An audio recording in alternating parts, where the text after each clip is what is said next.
For consent to join. All right, and Miss Adams, if you could have the jail get, well, I guess I don't have Rhonda yet, so never mind. This is in the matter of the people of the state of Michigan versus Christopher Jean Clark. And this is file number 23-21378 FC. I have Burke Castleberry appearing on behalf of Mr. Clark. This is the date and time set for sentencing. Mr. Castleberry, I received a pre-sentence report that had guidelines, and then I have an updated guideline. It looks that mine had a post-it that said 9/21.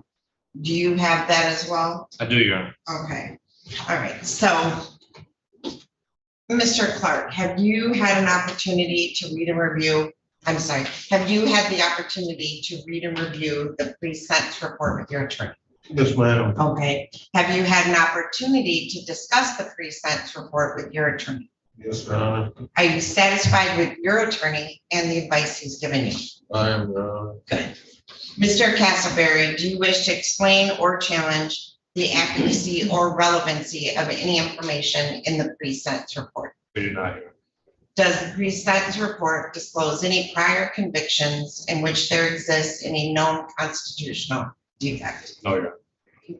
Probation department in this case, on the second set of guidelines, has computed the minimum sentencing guidelines to be 10 to 46. Do you agree with that computation of guidelines? I do, Your Honor. Okay.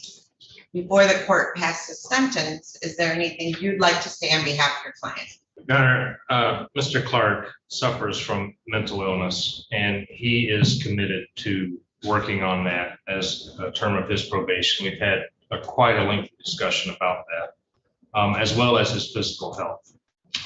We are just asking the court to follow the agreement that we made in this case to sentence him to 1 year in the county jail and 3 years probation.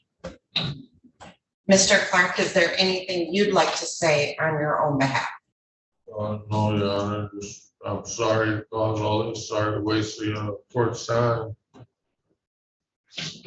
All right. In determining the appropriate sentence in this case, the court has considered the seriousness of the offense, your history, the principle of proportionality, the statutory penalty, the cost of confinement, the sentencing guidelines, the report and recommendation of the probation department, as well as what has been set upon the record at this hearing.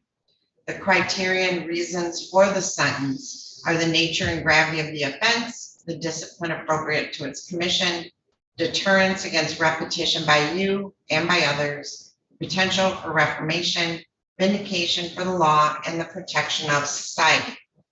The sentence of the court that you will serve 1 year in the Lenawee County Jail.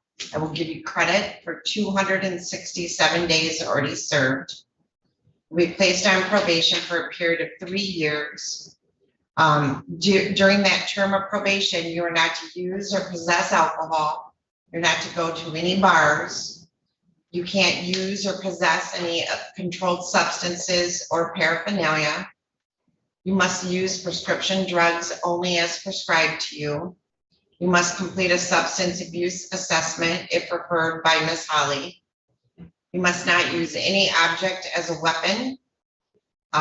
You must not use or have or own any type of weapon or imitation of a weapon. You can't be in the company of anybody with a weapon. You cannot have any contact whatsoever with the victim in this matter, either directly or through another person. And you can't be within 500 feet of their home, school, or place of employment. There is a crime victim assessment fee in the amount of $130. There is a $30 per month supervision fee, $60 if we have to use it, $60 if we have to use the tether. Let's see. There's $750 in court costs, $68 in state costs. I believe that's it, Ms. Holly, correct? 130 victims' rights, did you say that already? Nope. How much is that? 130? You said that. I think I Did you did. say- I did, okay. Search and seizure also. Right. So, sir, while you're on probation, Miss Holly can enter your home, your car, your computers, as long as she has a reasonable belief that you're committing a crime. Do you understand that? Yes, Your Honor. All right. Now, you do have the right to appeal this sentence. So my bailiff is bringing you your notice of right to appellate review. Hold on, I'm talking to him right now. He's got to send me because he reads lips. What he's going to ask you to initial and date that form. That form is if you wish to appeal your sentence, okay? So you're going to initial and date one for my record, so I know you received it.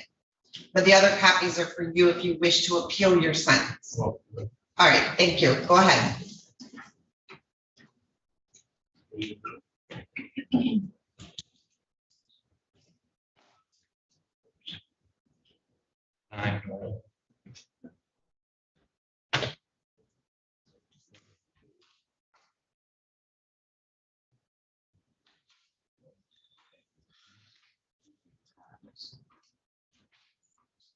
Anything else, Mr. Kessler? Oh, Your Honor, thank you. Very good, thank you. Records reflect I received back a signed copy of the notice of right to appellate review.